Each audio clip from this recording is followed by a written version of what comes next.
nothing to that. You're there. I mean, there's been sufficient scientific research now that we know that your mood does not, dictate whether you will get better or not. But imagine the burden that is on somebody who's already suffering from a very serious disease. And then, in addition, they have to worry about constantly working on their mood, like a second illness.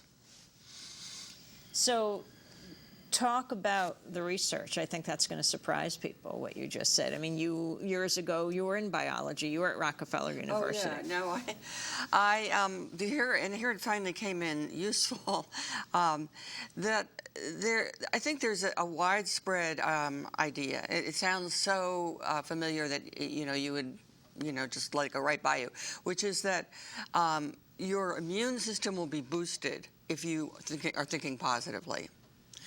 Well, there's not a whole lot to that. There's not a whole lot to support that. And furthermore, more to the point here, it's not clear that the immune system has anything to do with recovery from cancer or with whether you get it in the first place. Now, I guess because I kind of accepted those things too. But that is the ideology, though, that you find in so many other areas of American life too, that if you can control things with your mind, if you just have the right thoughts and attitudes. There is nothing in the material world that's causing your problem. It's all within you. And how did this ideology, this positive thinking movement, become so pervasive in American society? You document its rise in the culture. Yeah, well, I go back to the 19th century because I'm always interested in history, but it really began to take off in a very big way in about the 80s and 90s because the corporate world got very interested in it. Got interested in it during the age of downsizing. Because it was a way to say to the person who was losing his or her job, just as you would say to the breast cancer patient, this is in your mind.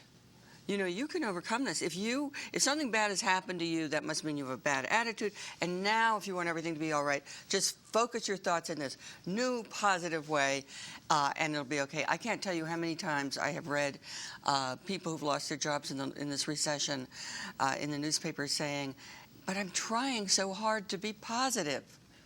Well, maybe there's no reason to be positive. Maybe you should be angry, I mean, there is a place for that in the world. Stepping back for a minute on breast cancer. You said it. Well, some argue, what's wrong with being optimistic? If it helps boost your spirits, isn't that harmless in its own right? What would you say to them? I would say, look at the last year. Look at the financial meltdown, for example. I think there are many factors in that, greed, all sorts of things. But one of the factors was this very widespread ideology of positive thinking.